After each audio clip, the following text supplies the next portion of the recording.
to the Lock Shop with Nielson and Hustler. What is up, Lock Shoppers? Welcome to the Lock Shop right here on Edmonton Sports Talk, your clear choice for Edmonton sports, presented by Play Alberta. Thank you, everyone, for listening across the Edmonton Sports Talk audio streams, edmontonsportstalk.com. Tune in, iHeartRadio, Apple Music, those watching on YouTube, or anyone listening on podcast. We appreciate you as well. Not host number 5 today on the Lock Shop. It's host 8 and 9 or 2 and 3. Oh, okay. Yeah, unless 4 maybe for you. Milne, I don't know. Milne does a few, or he has, eh? Yeah. Huss is number 1. And look, Huss is his away. He's taking tough trip. Tough trip is it ever? Going to Vegas to go watch those Chiefs and the Raiders. As he tweeted out a B team Chiefs, a practice squad, taking on in a nothing game. Although, hey, for the Raiders, they don't want the win. If they want number 1 overall pick, they don't want this win. A race to the bottom then. They are going to go get this victory tonight or this weekend. No, so it's the start of a new Lock Shop year. Huss has just been absolutely... Dusty has treated him so poorly over the last number of months. Huss deserves some time away. Unfortunately, now this is treating him poorly, but he's not here to start the year. But Dusty can't be bothered to be here to start the year, so it's Matt Warnick. It's Lieutenant Dustin's Eric in town. I mean, he's not like me. He's texting me during the hangout, which you expect him 9:49. I'm busy, Dusty. Not all of us took today off. What he should have done as well, for the benefit of the listeners and viewers, knowing I didn't take this day off as vacation, which I should have, just said, you know what, Eric? I'm going to come in too. Might as well. Yeah. Because he was here this week, so you might as well just finish out the week, do the Lock Shop, and then everybody's happy. Hashtag justice for the Lock Shop. Hashtag justice for Huss. Host 2 and 3 or 4, whichever one you want to claim. You've done more than Jay recently. Yeah, I guess I've been bumped up. Hey, I'll put you at 3 right now. Is there a top 10, a top 20 of Lock Shop hosts? Well, Dusty might have to get bumped down soon. I don't know how, but we're just going to bump him 10? down. Is he ranked? At this moment, I think he's unranked. Right now, 0 for 1 to start the new year. No for 1. Yeah. 0%. What comes Monday? Hey, it's incredible. 2 weeks ago, he does for the first time, I don't know how long, 5 days in a row of the Lock Shop. Then gone for a short week. And then this week, this week, he even took an extra day off. And I don't know if you knew, but we have a little trip coming up too. So I mean, hey, we'll be... Guys, just doing. It's just absolutely incredible. Good to the Lock Shop from the. I mean, that would be a nice, your pool side. Yeah, absolutely. I mean, I don't know. There's a lot to get to at that time, but no. It's again, apologies to us, but glad that he is enjoying, at least hopefully going to be enjoying his time in Las Vegas. Happy New Year to everyone as well that is tuning in for the first time. Trav, Happy New Year to you. My New Year's Eve was spent very, very well. I will just say that. Oh, geez. The you, baby. The you. One of the reasons Eric is on this show today was... I thought he puts out his hand. It's a little ring action going on here. It's all about the you. Okay, well... part of what... Justice for Kayla. Part of why it's all about Eric the you. is on the show today is we've got... Look, you're going to get your Oiler talk today. Oil Stream coming up next. Wait till that Mangiapane deal hits. Reed Wilkins Show with Jay Milne. It's all to come. Once again, Quinn Hudson and Lane Isaac Howard. Isaac Howard. Sorry, I was going to say Quinn Hughes for some reason. Howard Hudson. They have been recalled from Bakersfield, so lots to get to. We will talk some NFL today as well, as we'll look into the final weekend of the National Football League season. Big Uke, I will send in that parlay today to see if I can get that one up at some point as well. But it's college football playoffs over the last couple of days, and not often we get to discuss it here on Edmonton Sports Talk. And True. I know you're a big college football guy. Yep. I'm a big college football guy. Will wanted no part of it this morning. He didn't even know Jay enjoys having the discussion too. But it's a chance to talk about the Final Four everyone called at the beginning of the season. Every single person called a Final Four that would not feature Bama, Georgia, Ohio State, Notre Dame. Like, we have Ole Miss versus Miami and Oregon taking on Indiana. A powerhouse Indiana, which is maybe the one school you could say maybe works their way into that conversation. But I get what you mean with the power, the traditional big dogs. No one saw this from Indiana. No, I get it. And this coach that they have, when you look at his coaching history, Like, he was at James Madison just a couple of years ago. But look what he did with that He's program. 64, and all of a sudden he's now become this amazing football coach. He's the man that we've never talked about. He is the man. He doesn't smile. Kurt Signetti. He's especially those college teams. Teams do take the coach, like, you kind of play as your coach, the demeanor and all that. They are him. He is them. It is a symbiotic. And then we haven't even got to the quarterback yet, Mendoza, who his post-game interviews are can't miss television. When he stares into your soul, into the camera, looking straight at you, and gives his heartfelt, like he cries. He's full of emotion. I mean, we don't even Curtis need to do this Rourke show. held the team back. He did. Curtis Rourke was your appetizer to the main course. This is. We don't need to do this show today because they're your national champion. No offense. Well, no. Okay, this is Indiana's to lose now. There is.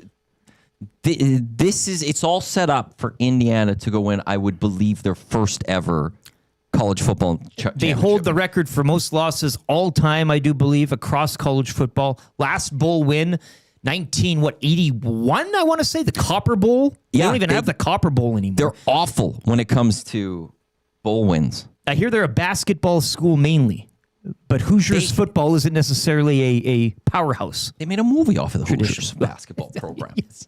But it's when you think of it, like when you hear Indiana #1 ranked in the nation, you're always going to be thinking basketball. And so your brother Lucas, yes, him and I, we do college bowl picks, and how we do the final, the playoffs as of going into the quarterfinals. You guys are sick. You go into every bowl. We're not talking about playoffs here. This is every bowl. I had the advantage going over the last couple of days. I'd have to look a little closer. I was up 21-16. Well, we do have a game of the 4 today, and just quickly, underway right now, the Armed Forces Bowl between Rice and Texas State. So I don't know if you remember who you picked in that one, but that we are live. There are so many games, it's hard to remember what I picked. He got off to he was up 4 on me at one point, and then I just rattled off a bunch of victories. Let me see if I can quickly find that one. What was that game again? Rice and Texas State. I've got Texas State. He's got Rice. Okay. Texas State, soon to be part of the Pac-12, if I'm not mistaken. They're off over there. For the Pac-12. But so how we do is, I had the advantage. So he got to pick the one team he wanted from the final 8. So he picked Ohio State. He called it an easy win. Ooh. That's okay. So I get Miami naturally out of that. So then I had to pick next, and I took Georgia. So he got Ole Miss. So we're both 0 for 1 when we get a pick. He then took Texas Tech. I got Oregon, so he's 0 for 2. And then I didn't know how to go with Bama and Indiana. There was a part of me, Indiana, yes, they went and beat Ohio State, but I was like, are they good? Like, this is Indiana football. They're not good. And Bama's Bama. They are good. Well, like how, and so I picked Bama. Yeah. And Indiana, I straight up, that's the signature win I needed to be like, this is a legit program. And I think when we look at that game yesterday for the Rose Bowl, there's 2 things that come out. One is Indiana has built themselves to be a solid program at this moment. And they are the team to beat when it comes to this national title. It would be an upset in either way. Whether Oregon beats them or whether it's Ole Miss or Miami beats them in the national championship, it will be an upset. But also, Bama's no longer Bama.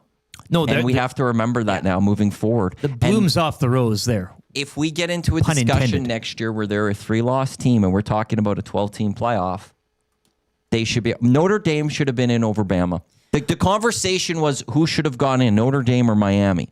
Miami has proven they deserve to be in. The conversation should have been more focused at that time. Should Notre Dame have been in or should have Alabama have gone in? And I think now it's proven that Alabama maybe isn't what they are anymore. And also the SEC is not that as good as they once were. I was going to say, you reside in that conference, though. I mean, if Notre Dame's in a conference and they have conference scheduling, that type of thing, then that goes. That's the unfortunate thing about all this is it's not necessarily the best teams. Maybe, perhaps, Matty, this year, though, puts people's minds in a different perspective because Alabama right now, what you saw, soft, DeBoer, great at Washington, would probably, I mean, you pick and choose whatever school, somewhere northern, not an SEC guy by trade.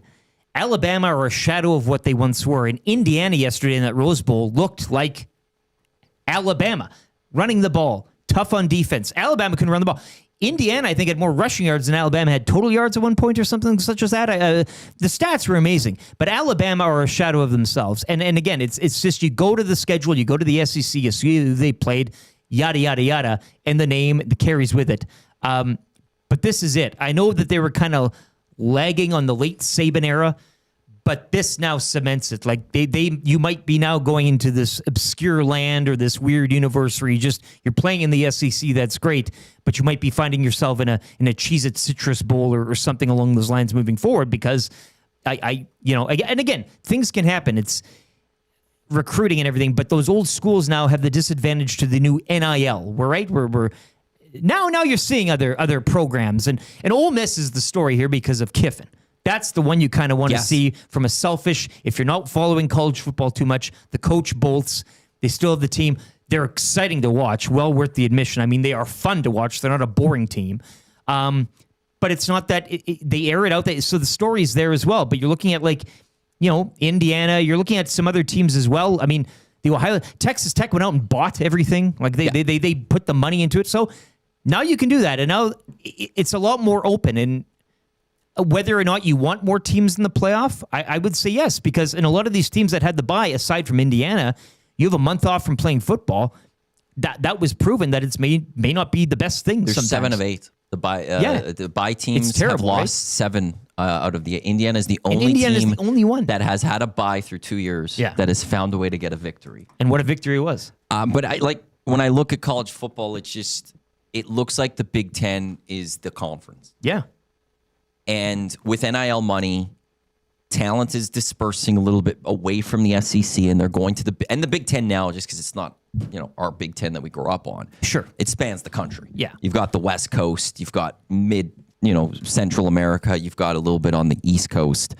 I think the money still is though in the SEC, and if those boosters see this, the players are now going everywhere else as well. And the SEC, like the one argument the SEC right now that they always go to is, but you don't play our conference schedule. You don't look at the teams that we play within our conference. But then you look at why Alabama was where they were. I know, but then you look at what the SEC has done in bowl games this year.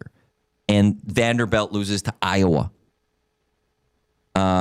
Missouri loses to Virginia. LSU loses to Houston. Tennessee loses to Illinois. Yeah. Like, it's just time and time again, we're seeing SEC lose to other teams that I'm tired. I don't want that argument anymore.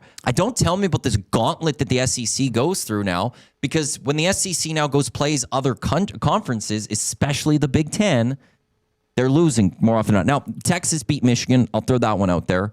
But it's just more like they're not this dominant conference that just goes and their middle programs just go roll over everyone else. Well, and the Vanderbilt loss highlights it for me. Yes. With an exclamation point, because you had Pavia in there. He had a decent game, but 14 up against number 23 Iowa, and you lose in that one. Again, Vandy, I mean, again, not a traditional, powerhouse. No, but the talk was that they should be in the playoffs. Exactly, because of where they reside and who they play. They're in the SEC. We beat these teams. We're as good as these teams. Right.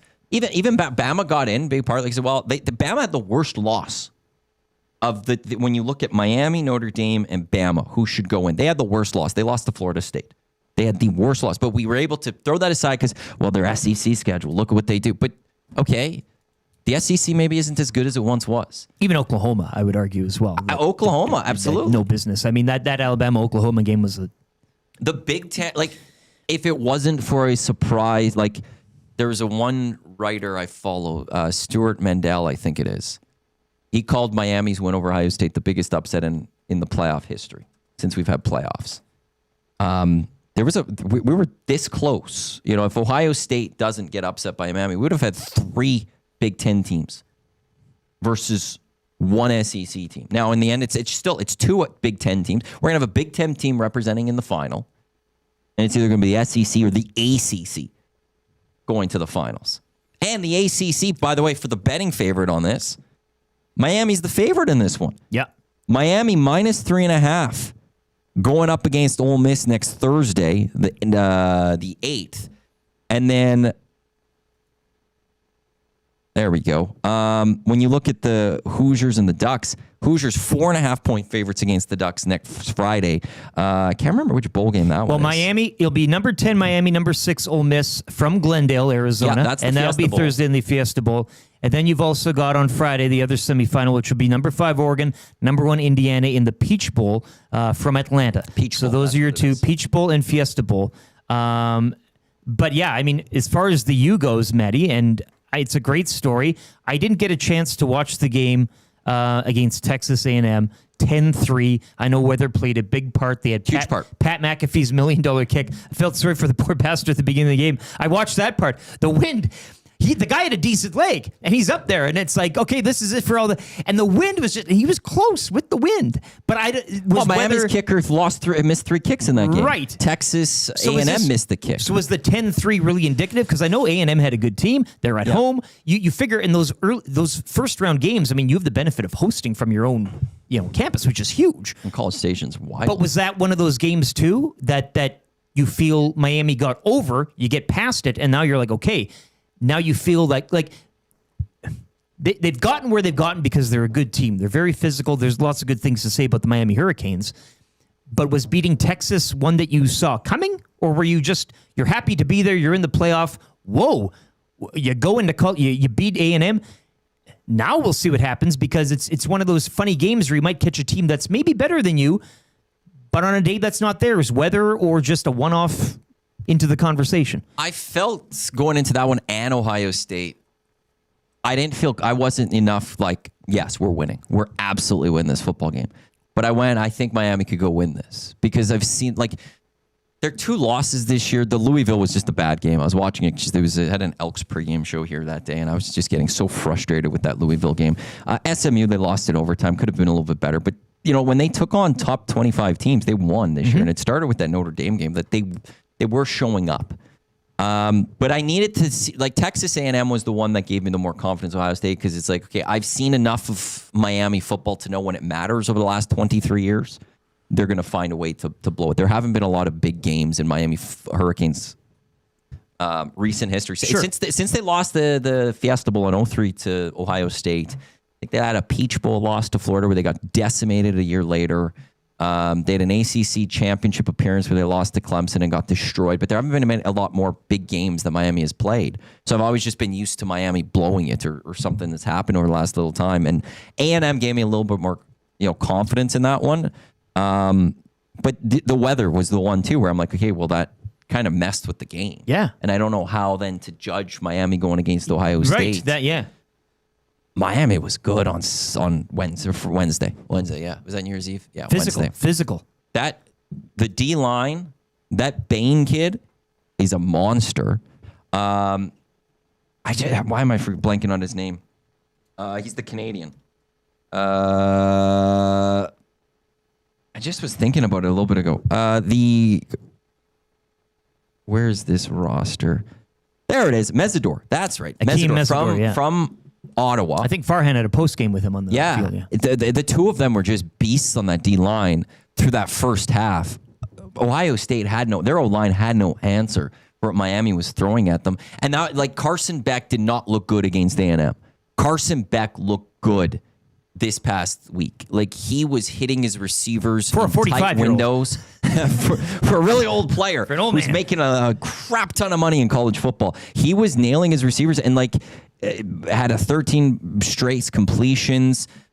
Deep ball wasn't the best, but he didn't have to throw those deep balls too much. He just needed 6 yards for a first down, put it right where his receiver could catch him. His receivers caught them after a couple of drops early. Miami had even a couple of fumbles in that one. They recovered one of them. Fletcher didn't recover the other one. Actually, I think Malachi Toney dropped the ball twice in that game. I think he put it on the turf twice.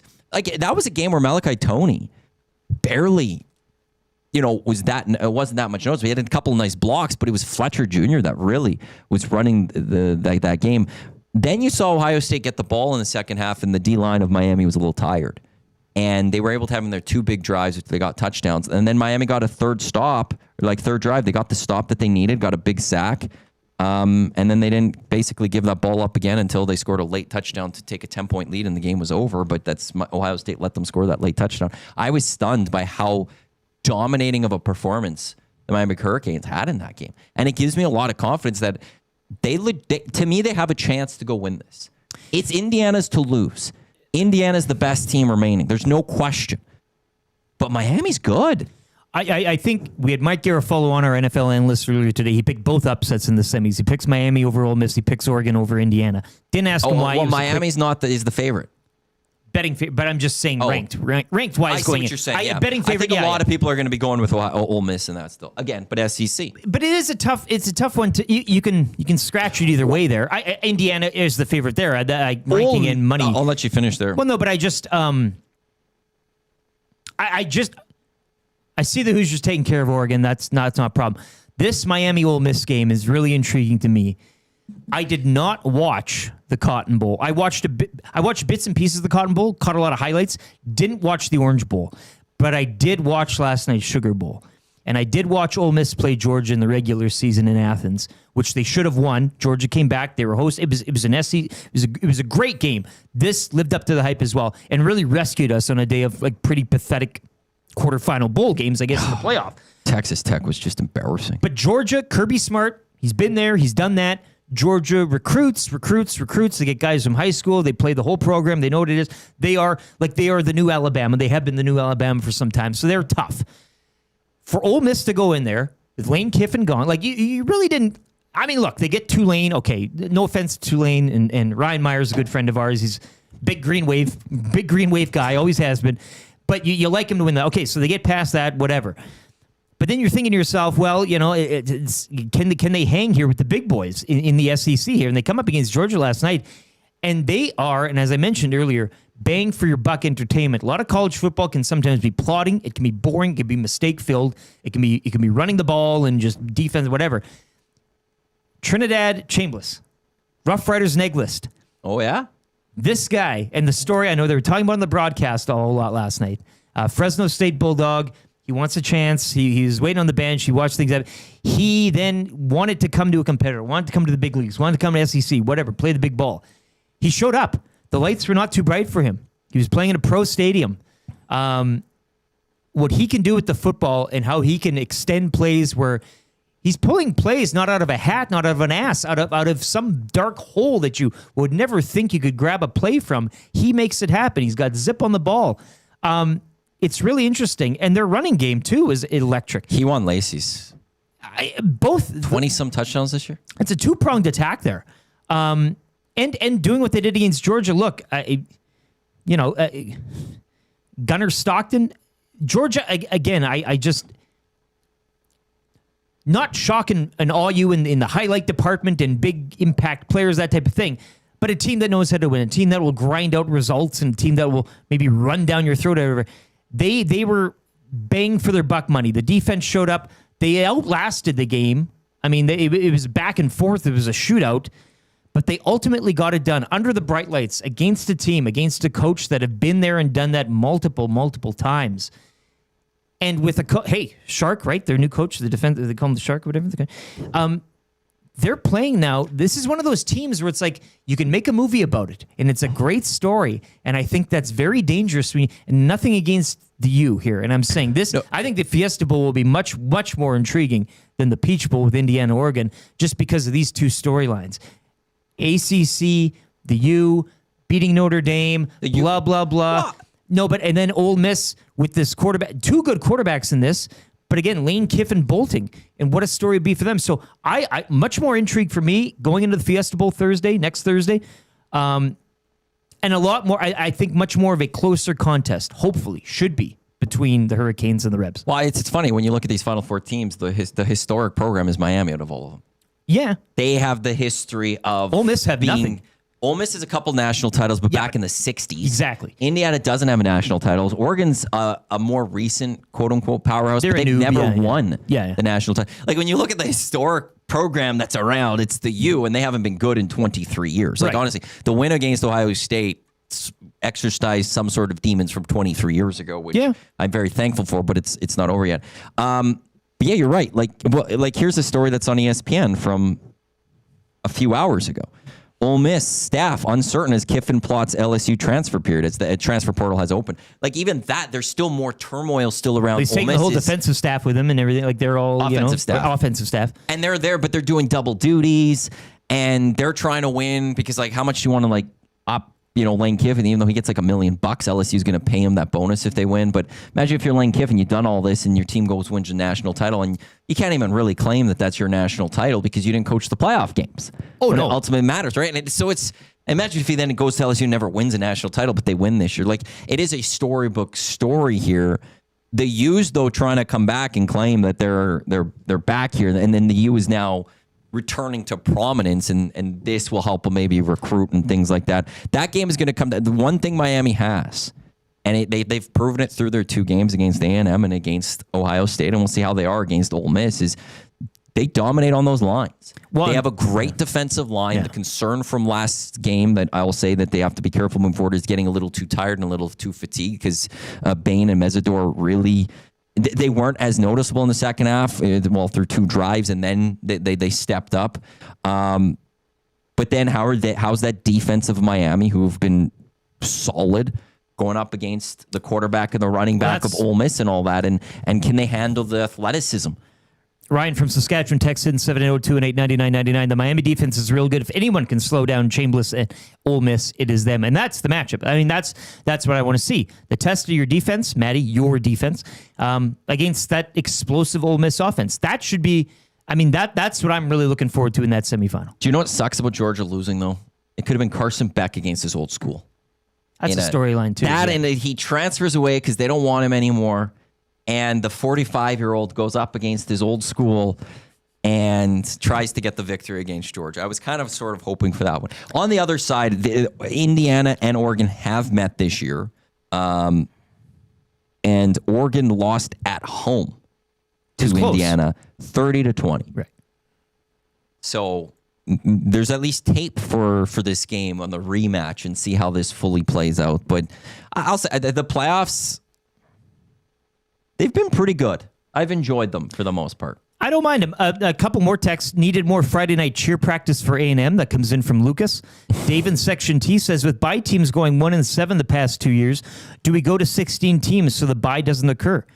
I think that's the next natural step. I wouldn't want the bye, and I've said this. I've said this too. And even when it comes to the season, I get having a week off. I get having a month off. I get. Two-side argument. You can say, well, rest and rust and all that. Yeah. But I just want to keep playing. I'd want to keep going. I know that there is I know the resting up, and I get that. But a month off, man, that is way too much. And not even just you play after a month off, and the other team played a week prior. You don't even get the home crowd advantage. Like if these games are all played in the Horseshoe, at the Georgia Dome. I think that's where Georgia always plays, is Mercedes-Benz Stadium or wherever they play. But Athens, the college or whatever. Yeah, if wherever they're playing, maybe that allows the team to get through the shaking off the rust a little better because the crowd's helping you out. Yeah. But I don't want these games to be moved to the home cities because then how are we going to handle these bowl games? Like we're just going to have a Cotton Bowl that's played with that's not meaningful or something. Like you only have 2 semifinals. You'd rotate. I understand rotating them for those. The meaning of the bowl games is gone anyway. But there's a couple I don't want the Rose Bowl to be being a meaningless football game. Yeah. So the year it's not a quote unquote semifinal, because the one theory out there is take the big 6. So it's cotton, it's peach, it's fiesta, it's orange, it's sugar, and it's rose. Have them rotate on a cycle every 3 years. They're the 2 semifinal games. But then what do you do with those games on the non-ones because they're not... They would just get random bowl games that I just don't think would be that good. Could you have a set? And I don't want the Rose Bowl to ever be meaningless. Rose Bowl's got to be a semi. You want to know? Rose Bowl should be the final. Oh, absolutely. The Rose Bowl should be the national title on January 1st or 2nd. I'm all for that. Every single year. I'm all for that. I love watching games Pasadena. Who would bump this all up a week or 2 that you need and have the national championship played on January 1st. I think one coach said you start the season even a week sooner, have the playoffs start a couple weeks sooner, and the national championship should be January 1st or 2nd, the Rose Bowl every single year. Do you play one then in Glendale and one in New Orleans?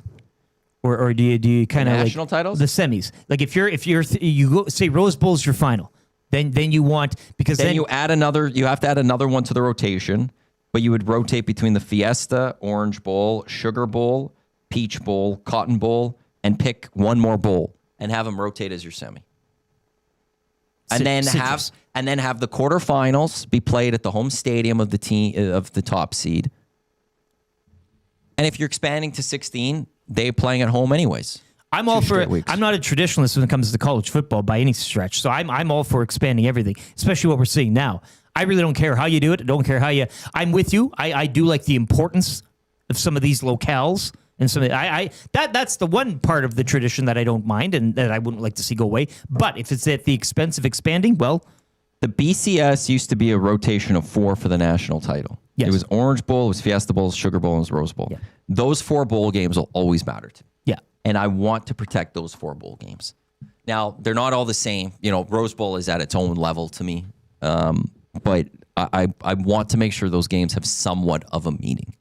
And that's where, however they do this, like keep those meaningful games in that way or shape or form. But next, if you had a bet right now, Miami or Ole Miss? Are we doing spread or just picking? Oh, I would do straight up. We could build a quick early straight up parlay here. And then I'm going to throw one more your way. I like Ole Miss. Then we have to do spread here. I'll give you Ole Miss covers 3.5. Ducks or Hoosiers? Hoosiers. Yeah, okay, let's do spread here. Hoosiers and to cover the 4.5. Well, I'll just do straight. Yeah, Hoosiers minus 4.5. Yeah. Ole Miss plus 3.5. So that because I'm not picking against Miami, but that means they could win by 3, and it covers and all that. That's plus 292. Okay, I'm going to throw this one your way. This one will have to be a spread too. You won't have any backing of this. Neither do I. Illinois State Redbirds, Montana State Bobcats in the FCS National Championship. Montana State 10.5 point favorites. Yeah, that's a big number. Do they cover 10.5? That's a big number on the old. Where is that being played? That's the FCS. Isn't that FCS? I think that's considered FCS. Yeah, it is FCS. Yeah, they just had the big win against Montana. First Bank Stadium in Nashville. So it's in Nashville? Yeah. This Monday. Oh, they haven't updated this. Their Wikipedia is not updated for some reason. Yeah, we can update it. Well, they should have update it. Game summaries. They just stopped updating it at some point. Yeah. This is a team playing for a national title. It's holiday season. Which one, Montana State or Illinois? Montana State. Okay, yeah. They're playing for a national title. They just beat Montana twice this year. Sleep at the switch. It's the big rivalry game, which is the Brawl of the Wild. They beat them twice in the matter of a few weeks. Yeah, they waxed them. 48-23, while Illinois State, who's 17th ranked, are having a little bit of a magical run here. They were 12-4 on the season. Do they cover 10.5? Give me the Bobcats. Give me the Bobcats. Give me the Bobcats, 10.5. Plus 556. I'm throwing that one up there at Play Alberta. See what happens. It'll be the FBS semifinals along with the FCS National Championship. That takes place. Are you doing anything for the Natty on? I think it's a Monday. Yeah, it's Monday. This Monday. Yeah. Yeah. I love watching. Going out. Ones. Yeah. Nah, I don't know. Well, actually, hey, excuse me. Can you put the FCS? Yeah, that would be the same time as the gold medal game of the World Juniors. Give me some Bobcats football up there, please. No score. Quarter 1 has ended between Rice and Texas State in the Armed Forces Bowl. Our national, or you getting your championship trophy for CFL Fantasy, the Dunya. That's in our bylaws. It does state that it's supposed to be National Title Night. But 2 years ago, we didn't. Well, we didn't do it the last 2 years. Yeah. I went for drinks with your Remchik on that game. 2 years ago, we didn't because it was Huskies and Luke. It was kind of like offered to Luke to like watch it, in his place and not have to worry about this. Sure. I will say if Miami wins next Thursday, I don't think we can do national championship. I understand. Night for so you're looking championship. at forwarding this up. We'd have to. We could because it's been a long time. I need to get my hands on that trophy. I get it, but I mean, the rules are the bylaws state it has to be tried for the national championship night. Yeah. But the fact that Miami's in this situation right now, I won't know if I'll be available for national championship night until next Thursday. If Miami's in it, I'm all focused on Miami. I completely understand, and I'll want to watch that. Liberty Bowl today, 2:30, Navy and Cincinnati. I think I took the midshipman. You love the midship. Yeah. How do you go against the Navy? Oh, Luke and I both took the Navy. Yeah, Cincinnati. That's Derek Belanger's or Dean Belanger's team, isn't it? Not? Yeah, it was a home of Bearcats. Zach Claros. Zach Claros, yeah. And those Kelsey brothers. And then your favorite bowl, one of your favorite bowls, the Duke's Mayo Bowl. Oh, is that? Oh, we haven't had the Duke's Mayo Bowl yet. 6:00 tonight, Mississippi State and Wake Forest. Bulldogs, Demon Deacons. And then the Holiday I've got Bowl. Wake Forest. Luke's got Mississippi State. Holiday Bowl, same time. Number 17, Arizona, and unranked SMU. I have SMU. Luke's got Arizona. Okay.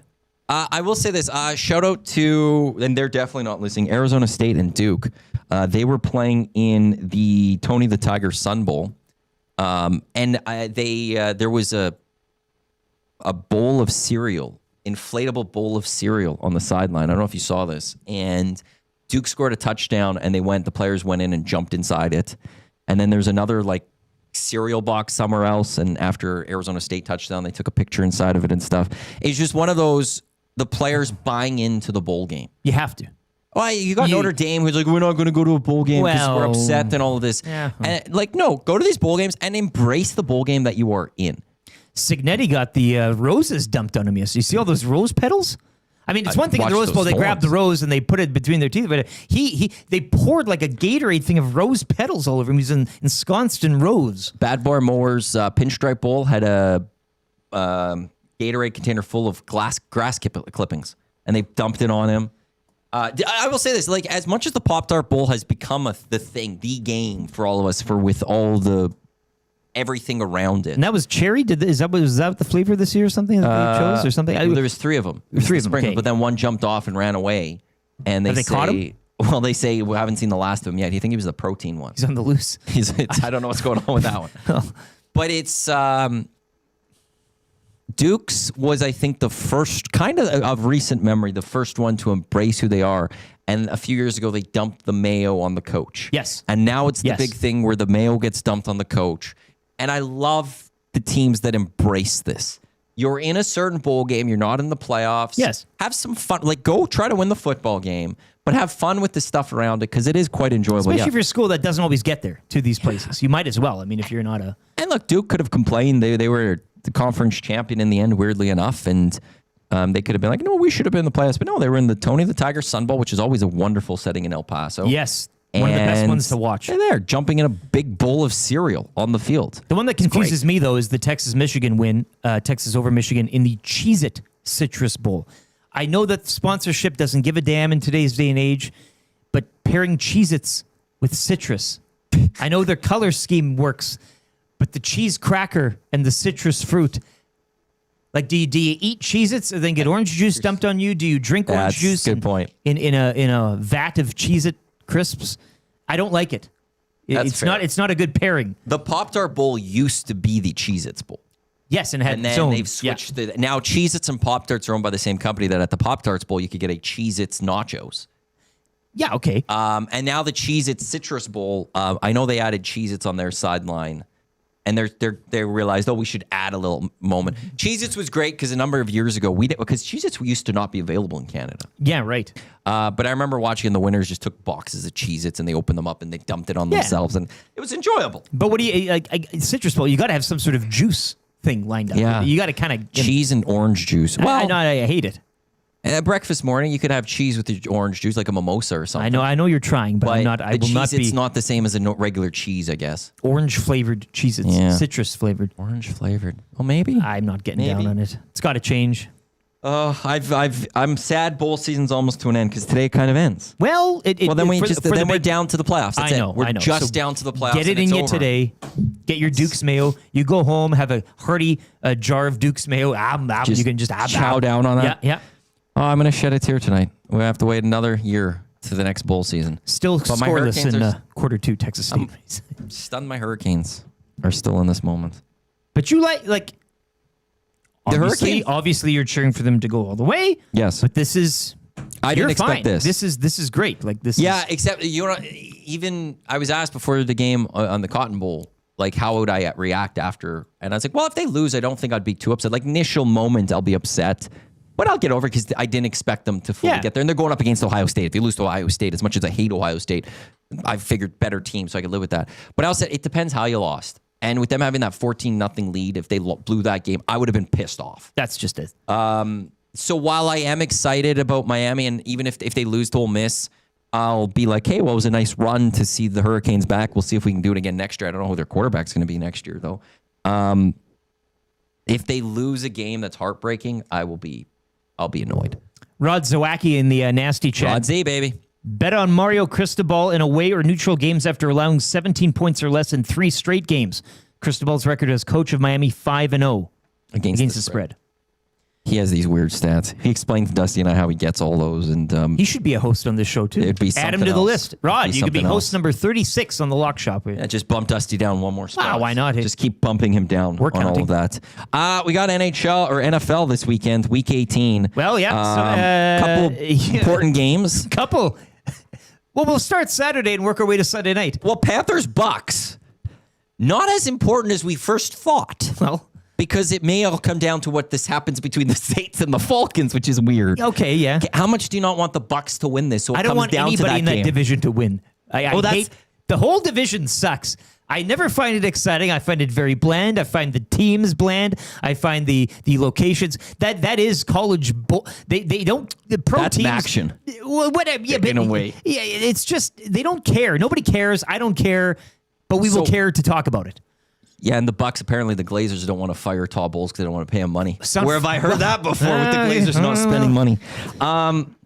So here's the scenario, which is just so NFC South. Bucks beat the Panthers. Falcons beat the Saints. Atlanta is in a 3-way tie for first in the NFC South. If they win one more game across this season, they would have won the division, but they don't. And then the Panthers move on to the playoffs because of that. Panthers lose, but they still make the playoffs because the Falcons beat the Saints. Give it to me. Give it to me. That's what I want. I want that scenario for that crummy division. So then we could all sit there and just be like, wow, that's how the Bucks made the playoffs. Incredible. I want them all to lose. This should be a Notre Dame. Have we not learned our lesson? Pick somebody else from the NFC. Take a team from the West. To make the playoffs? Sure. Well, I guess they're all in it. Take a team from... except Arizona. Sorry, Tommy. I'd put Arizona in there over any one of those teams right now. Detroit's not going to be in the playoffs. Give me Detroit, not so much Minnesota. I'd even take the Cowboys just because it's funny to watch as well. Yeah. I don't want to watch any of those teams from that god-awful division. You're going to get the Panthers, Probably. And it's going to be wonderful. You get the 49ers Seahawks to end the Saturday night with the winner getting first number 1 overall seed. Which is big. I don't know. The 49ers are looking great. They're peaking at the right time, and they are looking a little bit like a powerhouse. And healthier. Yes. Yeah. And they're supposed to get Fred Warner back soon enough. And I can't really buy on the Seahawks. I'm sorry. I can't buy on the Seahawks. The Broncos, great defense and all. I don't know. For 1 seeds, you're kicking off the show telling me this is your Final Four in the college football playoff. Yeah. Are we talking week 1, number 1 seeds in Denver and Seattle? Probably not. No. I'm sure Not some a chance. sicko out there had them and is making millions of dollars, but I just... Yeah, anyways, you were looking at San Fran, you were looking at the Rams, perhaps in that division. I look at the Seahawks where I just not selling. I'm not buying on Sam Darnold yet. Like 1 career playoff game last year. The Vikings had a great regular season. Shows up in the playoffs. They lose 27-9. Yeah. Like that. I'm just not sold on the Seahawks and I'm much more sold on the 49ers. And then the stretches, this would be the second straight home game the 49ers have. If they win, they'll never have to, for the rest of the season, leave San Fran, Santa Clara. Great point. All the way to the Super Bowl, which, by the way, Miami Hurricanes, too, if they win next week, it's their home. Miami's hosting the national championship this year. Okay, well, that's Saturday. That's the appetizer to the main event Sunday evening. Ravens, Steelers. You can make the argument it's the same thing as the NFC South. Neither team wants this kind of. No, but The Ravens have blown it many times this year. They should have beat your Bills. Blew it. Totally. Should have beat the Bengals on Thanksgiving. Didn't get it done. Now, it should have been a touchdown against the Steelers. That wasn't called that way. There's just too many games this year the Ravens blew. Flip side of that, you have to beat the Cleveland Browns to make the playoffs last weekend. The Cleveland Browns. The Cleveland Shador You can't get it done, so now there's a Week 18 matchup where it's the Steelers and the Ravens. Win or move on. I would, though, say and argue that I'd be more scared facing the Ravens in a playoff scenario than I would be any of those other NFC South teams. The thing is, if the Ravens make the playoffs, they actually then become like, okay, could they actually do this and go win a Super Bowl? Because the AFC, It's the same with the Bills. That's the same thing you're thinking. Yeah. Sure, you're going up against a higher ranked. BS. Who cares? You get in the mix. See what happens. I think they're more. That's the Steelers get into this one hypothetically if they win. Not so much scared of the Steelers. Ravens get in. I think the rest Lamar of the AFC Jackson. is like, okay, well, I don't have wanna, Derrick Henry. They could do something. They know how to win a couple playoff games. Not saying necessarily go Super Bowl. easily win Yeah. but John Harbaugh has won a Super Bowl, but the Ravens can go win some games. It'd be dangerous. I will say though, the spread at 4 is an interesting one because generally these two teams meet and it's within a touchdown. It wasn't the first meeting, but I do see if the Ravens win this, it's a 3-point game. That actually do like the Steelers to cover 4 points going into this one on Sunday night. As weird as that is, don't mind that at all. No, I could see them squeaking it out. How are you feeling about the Bills? I'm not really feeling. The only thing I'm feeling this week is they're wearing those retro red helmets, which I would argue they should have never went away with. Now, I know some bad history comes with that uniform, but I love the uniform. I think it's Josh Allen playing? I think Will told me this morning listed as questionable official. It's the Miss Trubisky game. He will probably. He was practicing. He's good to go according to Sean McDermott as an hour ago. But why would you play him? Why would you play him exactly? So I don't know why you would. Sean McDermott makes decisions sometimes that I don't agree with, so I could see it happening. But I think you go with Trubisky. It's against the Jets. Whatever. I mean, again, this is a team too. You get in the playoffs. You got to go to New England. I remember you said this as well earlier on when the Patriots were rolling and the Bills are kind of mired in their own stupidity, that if you get a playoff scenario where the Pats, easy schedule, great record, they're hosting the Bills. Well, who are you taking in a playoff scenario? A young upstart team with a quarterback with no experience and a soft schedule, or a Bills team, which again has its warts, however, knows how to get it done in the cold, has a great running game, all those things. Well, let's say the Ravens win, just because. Well, it doesn't. I'll take Ravens Steelers out of this for equation. Denver, not a lot of recent playoff experience. Mm-hmm. New England Patriots, not a lot of recent playoff experience. The top two teams, to me, there is that flaw to them that I'm going to defer a little bit to maybe playoff experience. Right now, okay. Well, you get a little nervous. Does New England beat Miami? I don't know. Because, New England's going to be still trying to play for Miami first. won their Super Bowl when they beat the Bills earlier. Yeah, they had a big celebration in the locker room. It's how many. That's the one thing I struggle about Week 18 is how many players are going to be rested. Yeah. Right? Like how many teams are going out there resting? There's still lots to play for. I just got to see when all these games are because the Broncos are playing for number 1 in the AFC, so they're going to be playing hard. The Broncos play at what time? They play at 2:25. So New England has a shot at number 1. So they're going to be playing hard too for the number 1 because they're going to put out their starters. Unless Broncos are just absolutely running away from a Chargers team that probably isn't going to have Herbert, they're going to keep their starters in, I think, for a while. So I'm going to say New England wins. Jacksonville will have played earlier against Tennessee. They have an outside shot at the number 1 seed, so they're going to be trying hard. They're going to go for the win. If that all plays out that way, unless the Colts upset the Texans, that ain't happening. Then the Bills are either going to take on the Jags or the Ravens / Steelers in the first round. They're going to be the favorite in my mind. Yes. They're going to start as a favorite in this one. Yeah, so Buffalo going to Pittsburgh, they whooped him there. Not worried about that. Buffalo going to Jacksonville. They'll be the favorite. They'll be the favorite. I get it, but they'll start as the favorite in those ones, I believe. So worry ranking for me from a Bills fan perspective is probably Jags, Ravens, Steelers. To win the AFC, Broncos are the favorite plus 303. Pats are the second at plus 395. Then the Bills at 505. Texans 560. Jags at 560. Ravens 1,000. Chargers 1,100. And the Steelers 3,600. I'm surprised that the Chargers, there's just no love for them, but it does make sense. Yeah, I do get that one. Can't. You never. But the one thing I'll always go with the Chargers is Jim Harbaugh does know how to win at times. He's a damn good coach. I'm a huge fan of him. It just always seems so fake. It also seems like he's going to truly have a heart attack on the sideline one year. Well, we've been close a few times. We've been close a few times on those ones. So we got that for the NFL this week, and then we get playoffs next week. It's that glorious time of the playoffs. It's nice that there's college football too, playoffs with all of that. Oh, yeah. Like next weekend, Thursday, you got Miami, Ole Miss. Friday, you'll have, I think there should be an NFL playoff game too, if I'm not mistaken. But you'll have Indiana, Oregon, a good Big Ten matchup. You're going to wild card? Or is it Saturday, Sunday, Wild card Monday is they play? they got a pair on Saturday, a 3 on Sunday, and then one on Monday. Okay. Yeah. So you go Thursday, Friday, Saturday, Sunday, Monday of some sort of football playoffs being played. Yeah. Drink it in, baby. Give it to me. As much as the Oilers are busy this upcoming month, 15 games, and so those days, 8, 9, 10, 11, 12, I'm going to be a little busy watching some And CFL tampering window, always slightly open. The Elks still haven't signed Kongbo or Kobe Williams. Those are the two I'm a little worried about. I want them signed. Somebody did ask for some CFL. Man, if that happens during your week of straight football, just pile it on, add it on. Elks plus 15-10 to win the Grey Cup right now. The Riders plus 400. Owls are the favorites. I said we had 3 predictions for the new year. My first prediction was Elks win a playoff game. Not make the playoffs, win a playoff game. That doesn't mean that can come in any shape or form. I do like with all the continuity that they're having. I do like those odds for this year. But free agency, we're a week and 10 days away from your free agency, something like that. Yep. It's a fun time always. Cheering Olympics. Open the window. It's going to be great. Yeah, so we have one parlay that we built today. It's college football related. Keep it up for there. Up on EST specials.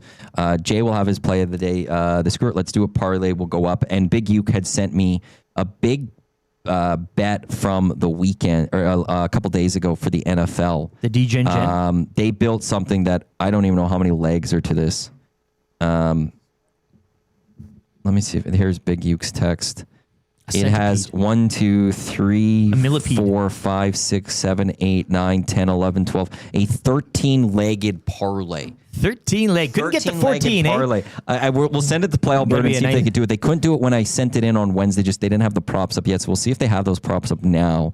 I'm fascinated to see what that number is because it's going to be fascinating. We got a final update of that football game for score.